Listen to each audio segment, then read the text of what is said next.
Hey folks, it's Dr. Gilchrist, and as I kind of mentioned in class, I wanted to go ahead and record some of these ahead of time, just in case we started running short on time talking about different aspects of memory, so that you could learn a little bit about amnesia and also about forgetting. So we're going to start with an activity. So you are more than welcome to do this. If you don't want to, that's okay too. What I'd like you to do is I would like you to basically draw. So go ahead and take out a sheet of paper, and I'd like you, as best you can, to draw a heads up penny from memory. So if you need to, go ahead and pause the video and try your best to draw a penny from your memory. So I'll give you a few minutes for that. Okay, so hopefully you have already kind of paused the video and have worked through it. So let's go ahead and see if your result looked like this. So what's kind of happening here is that for most people, you are probably used to dealing with pennies every day. You encounter coins every day. You recall different keys on a keyboard. And yet, one of the things that's kind of interesting is that even though we use pennies and other types of coins on a regular basis, we don't usually have to remember too much about the details about that coin to be able to use it. Nobody's ever really asked you, which way does Lincoln turn? Is he facing to the left or to the right? Is "In God We Trust" on the money? What year is it minted? Is it on the front or is it on the back? Generally, these are things that we do not necessarily need to know to be able to use a penny. And so it's really easy for us to forget these things because we never really had to try to encode them. So one of the things that you will find is that if you don't pay enough attention to something, or if you're not required to pay attention to an aspect of a particular thing, like which way Lincoln is facing, and some of you might have drawn him with a hat because Lincoln's not Lincoln without his famous stovepipe hat. One of the things that you'll find is that if it's not necessary for you to navigate your world, you're probably not going to spend a lot of time focusing on it, and as a result, you're not going to remember much about it. Now, many of you will probably take the opportunity to tell me at some point that you have a very, very bad memory. And I would like to argue that that is probably not the case. In general, most people remember more than they actually end up forgetting. In addition to that, for things that you are bad at, one of the things that we know is that generally what we find is that if you didn't remember something, odds are pretty good that you weren't paying that much attention to it to begin with. But I would strongly encourage you not to be hard on yourself when it comes to aspects related to your memory. You remember more often than you forget. You're bothered by your memory failures because they're not common. So I would kind of keep that in mind. So I want to talk a little bit about what happens when we don't have the ability to form new memories. So we're going to talk a little bit about amnesia right now. Now, I've talked a little bit about different types of common pop psychology tropes that have a tendency to really irritate me. I've talked about using 10% of your brain, that psychology is all about Freud and things like that. But one of the other ones is kind of related to amnesia. And so one of the things that we find is that amnesia is portrayed a very, very certain kind of way in pop culture, often for dramatic effect. It turns out if you look at certain pop culture portrayals, what we tend to find is that the best tend to be ones like actually Finding Nemo, of all things.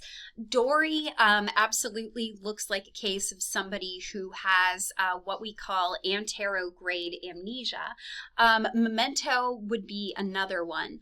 I would say 50 First Dates would be one, but generally somebody with that type of amnesia is not going to have their memory reset at the end of the day. What we're actually going to see is that it resets itself every few seconds or so.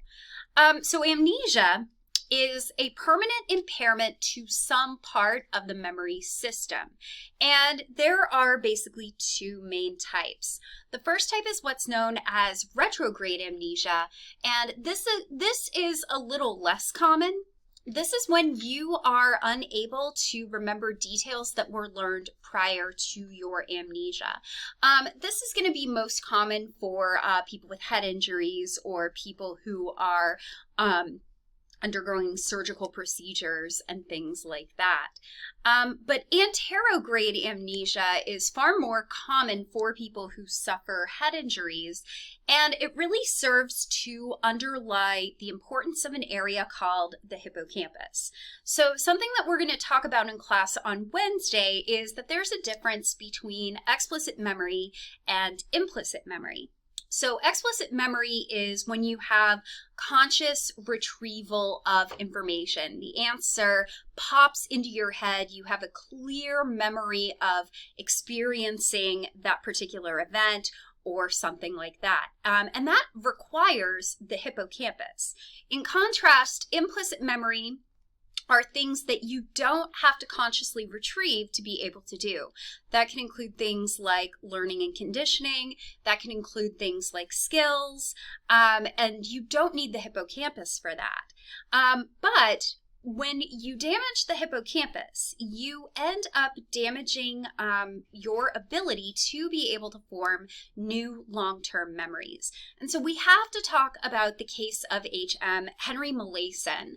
And he is probably the best piece of evidence that we have that the hippocampus is really this very critical brain area for long-term memory formation. So, fun fact, by the way, the very first time that I taught a human memory course, we spent a lot of time talking about HM, and then it ended up turning out that Henry Molaison, who was known as HM, ended up passing away that very first semester that I taught my human memory course. So HM was a young man who was basically suffering from medically intractable seizures. He had epilepsy. And so one of the ways, we've already kind of talked about one of the ways that surgeons tried to deal with medically intractable epilepsy. We talked about cutting the corpus callosum in half. One of the other major ways that people would deal with epilepsy is they would actually do a temporal lobectomy. So they would actually remove a pretty sizable portion of the temporal lobes right around the ears. And part of the reason that you'd want to do that is that oftentimes what we're going to find is that because of the high concentration of glutamate and glutamate receptors in the temporal lobe, what we often tend to find is that that's where seizure activity starts. And then it spreads, hitches a ride on the corpus callosum, spreads to the other hemisphere, and that tends to make the seizure activity worse. So if you can get rid of the temporal lobe, it was kind of reasoned that you would also get rid of the seizure activity. So HM basically had a bilateral temporal lobectomy. That means that they basically removed both portions, both sides of parts of his temporal lobe. And this ended up having the effect that it did actually end up helping his epilepsy, but he ended up not being able to form new long-term memories as a result. So prior to his surgery, his memory was intact, but he could not form any new memories after that. So kind of reading from the very first paragraph of chapter 7, they actually talk about HM in your book.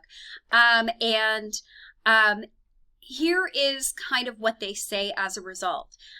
He remained intelligent and did daily crossword puzzles, yet from that point on, he lived an unusual inner life. I've known HM since 1962, reported one neuroscientist, and he still doesn't know who I am. For about 20 seconds during a conversation, he could keep something in mind. When distracted, he would lose what was just said or had occurred. Thus, he could never name the current president of the United States. That would require forming a new memory that he was not capable of doing. And that really served to underscore how important the hippocampus is. So here's kind of an example of what HM's brain looked like. So here is a normal brain. You can kind of see we're looking at what's called a ventral view. So we're looking at the brain from the bottom. So here are the temporal lobes. Here's what it was removed from HM. Now, here's what's really important. The hippocampus is located just on the interior of the temporal lobes. It's often an area referred to as the medial temporal lobe. So the hippocampus is right around here. You can clearly see that that portion has been completely excised from HM. So HM actually was a wonderful source of data and kind of showed us what the hippocampus is really good for and what it's not helpful for. And so one of the things that we found is that the hippocampus is really critical for forming new explicit memory, but implicit memory was still intact. So what you're looking at here is what is called the Tower of Hanoi. I actually have one in my office right here if you'd ever like to play it sometime. Social distancing, of course. So the idea here is that you're basically supposed to move each of these little discs from peg to peg. But there are two basic rules here. So first of all, you can only move one disc at a time. Additionally, you cannot put a larger disc on top of a smaller disc. So the idea is that you're constantly trying to backtrack and make very, very concerted moves. I think with this puzzle, you have to make about 127 correct moves. So this is a skill. The more that you do this, the better you'll get at it. And so what's interesting is that if you gave HM this puzzle over time and with practice, he would get better. That is a skill. That is an implicit memory, and it does not require a conscious retrieval. What's interesting, though, is that if you asked him, hey, have you ever done this before? He would say, no, this is the first time I've ever done this. So he doesn't have an explicit memory of doing this puzzle. He can't consciously remember ever doing this puzzle, but his skills, which do not require conscious retrieval, show that he has clearly learned something. So the hippocampus is really critical for explicit memory, but not implicit memory, as you might find in skill learning.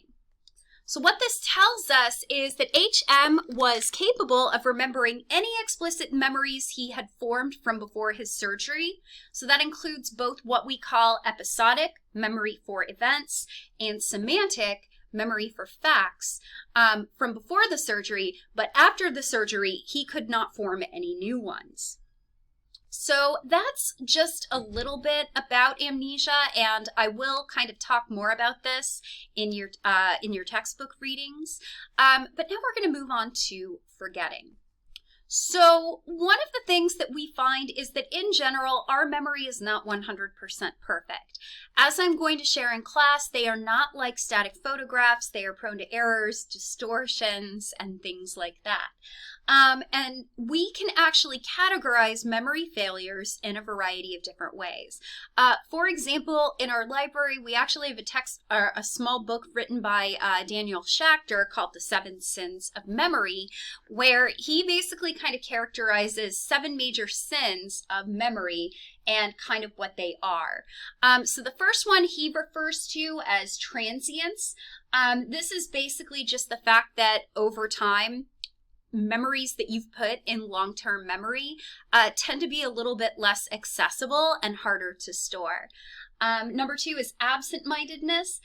This is basically when you're not paying attention to something and that causes you to forget. We have what's called blocking. And that's kind of the tip of the tongue phenomenon, where you feel like you have the idea, you know the idea, but for whatever reason, you can't grab it. These 3 are going to be really important. Transience sounds a lot like storage failure. Absent-mindedness sounds a lot like encoding failure. And blocking sounds like retrieval failure. And we'll talk about each of those in greater detail. What's interesting is that Schachter actually includes 4 more. So there is misattribution. So this is a case where your memory is misattributed to an incorrect source. So you think that this particular event happened to you, and it turns out it actually happened to your friend. We have suggestibility. So this is basically when you are very strongly suggested to create a memory that had never actually occurred. That could be a case of leading questions in eyewitness testimony. That can actually change your memory. There's bias. So basically, this is what's known as a consistency bias. We kind of base how we remember our past based on how we feel now. I feel good, so a lot of my memories, even the bad ones, tend to have a very positive tone to them. If I were not in a very good place, a lot of my memories, even if positive, would probably take on a more negative tone. And then finally, we have persistence. Now, here's what's actually kind of interesting is we tend to treat forgetting as a real problem, but you would also have a problem if you could never forget anything. This unwanted, unnecessary information could potentially clutter up or come back to you in the form of very painful flashbacks of traumatic events. And that's just as problematic as forgetting is. But we're basically going to categorize memory failures for the purposes of this class in terms of failures of encoding, failures of storage, and failures of retrieval. So with encoding failure, we don't remember everything we encode.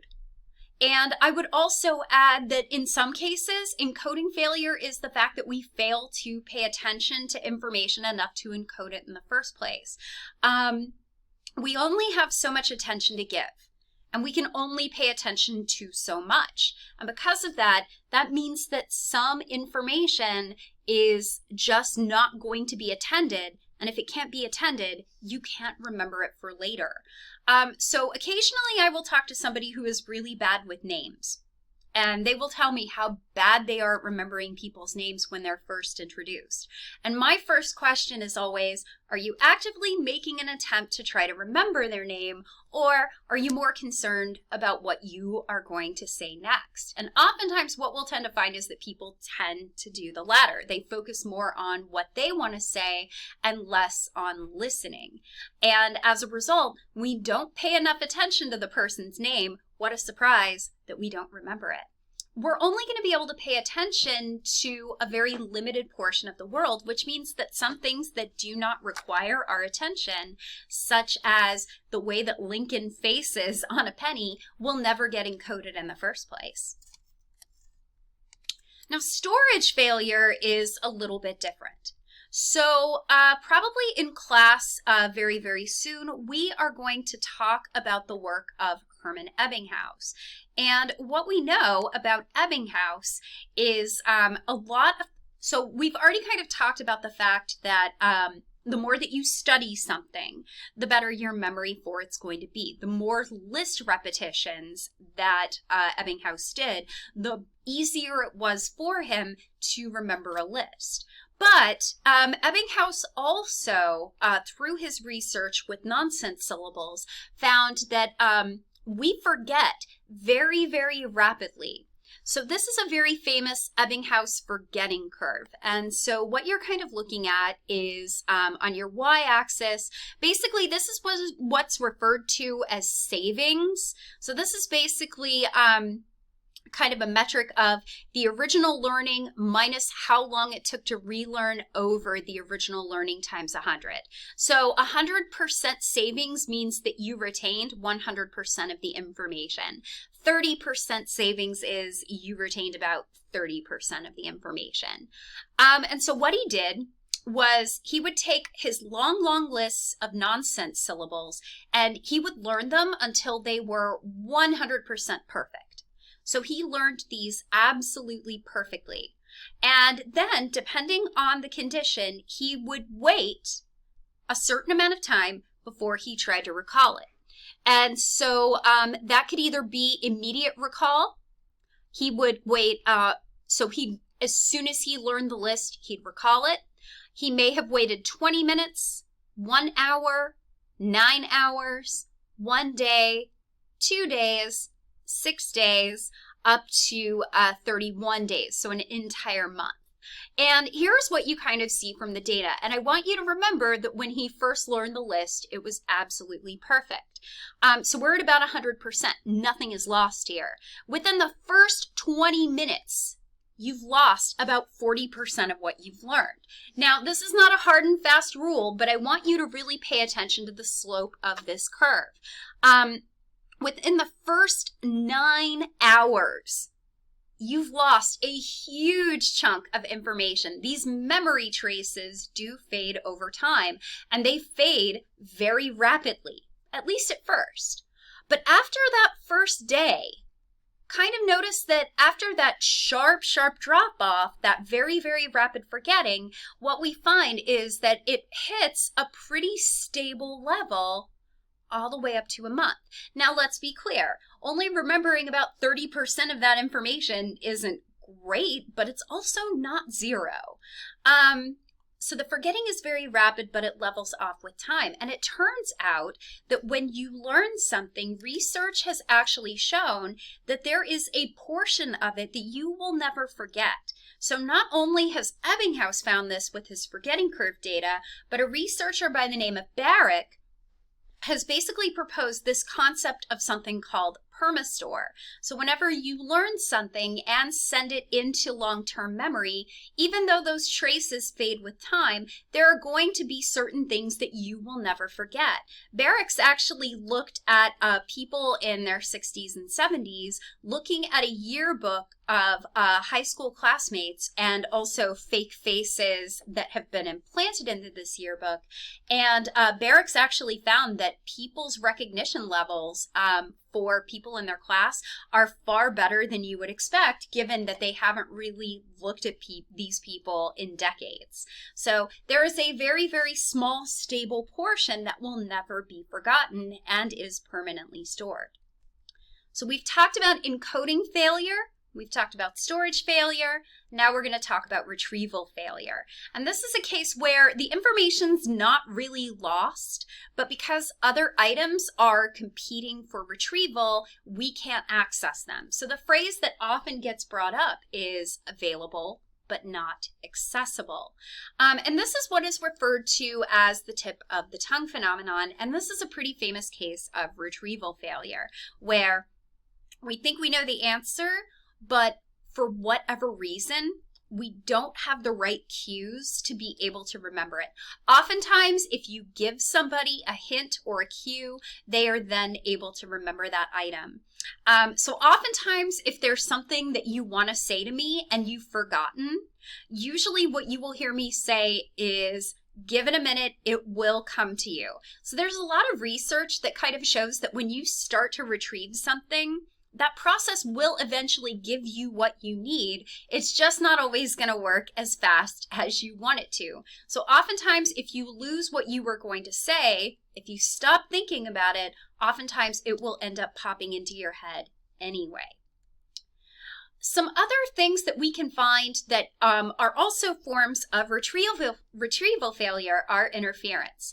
And this is basically the idea that items are going to compete with each other for retrieval. Now, one of the interesting things that we find is that sleep does actually play a pretty good role in this.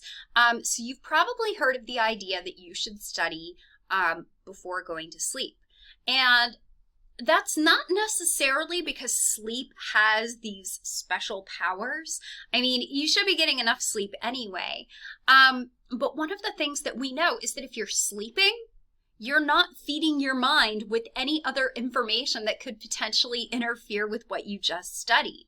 Now, the timing of this is actually pretty critical. You don't want to put down your book and immediately try to go to sleep. If you go to sleep, your brain hasn't really had enough time to take in that information. The hippocampus really hasn't had enough time to get that information and start that memory formation process. You do want to wait at least an hour. The timing is pretty critical for this. But if you study and go to sleep, you're not necessarily introducing more information that could cause interference for those materials, which is why you will often hear people tell you to study before you go to sleep. One of the things that we do find is that forgetting is often not so much about forgetting as it is interference is causing us to have problems. So one of the things that we find is that learning new information, especially if it's very similar to information that we already know, can actually disrupt our retrieval of other information. So for example, let's say that you're studying French for an exam, and then immediately after that, you're studying Spanish. Now, those are both Latin-based languages. They have some similarities to each other. So then you go to take your French midterm immediately after, you're going to find that the Spanish that you just learned is hurting your ability to remember what you learned in French. And this is what's known as retroactive interference. This is when new information interferes with our ability to remember old information. And that's part of the reason why they tell you to study and then go to sleep. Not to study for one class and then study for another and go to sleep, because sleep basically cuts down on your ability to create retroactive interference, because new learning will interfere with old learning. So as I kind of mentioned, new memories will interfere with old memories in retroactive interference, and sleeping after you've studied something can prevent that retroactive interference from happening. So what you're looking at here are participants who are recalling lists of syllables, and this is hours elapsed after learning syllables on your x-axis. What you can kind of see is that if you remain awake, you're exposing yourself to new information that could retroactively interfere with remembering those syllables. So you can see that performance gets worse. Generally, what we're going to find, though, is that if you sleep, you can't expose yourself to that new information, and you can see that performance generally tends to be better as a result. We can also have proactive interference. This is when old information interferes with our ability to remember new information. So for example, let's say that you have a favorite parking spot that you like to park at all the time. And then one day you go in and somebody's taken your parking spot, and I hate it. But what's going to probably happen is, because you've gotten so used to parking in that spot, what's probably going to happen at the end of the day is that you are not going to go to where you parked your car today. You're going to go where you typically park it. This is a case where old learning or old memories have interfered with your ability to remember something new. So we call this proactive interference because it is forward acting, whereas retroactive interference is backward acting. One thing that we do have to talk about a little bit is motivated forgetting of traumatic events. And we've already kind of talked a little bit about Freud and his theories of repression when we talked about infantile amnesia, the basic finding that most people do not remember their first memories prior to maybe age 3 or 4. Freud believed that we repress those traumatic events from our mind as a way to kind of spare ourselves stress and anxiety. And he also believed that we can actually revise our memories to protect ourselves from trauma. There's actually not a lot of data that supports this. Now, I'm not saying it doesn't happen. It absolutely does and can happen.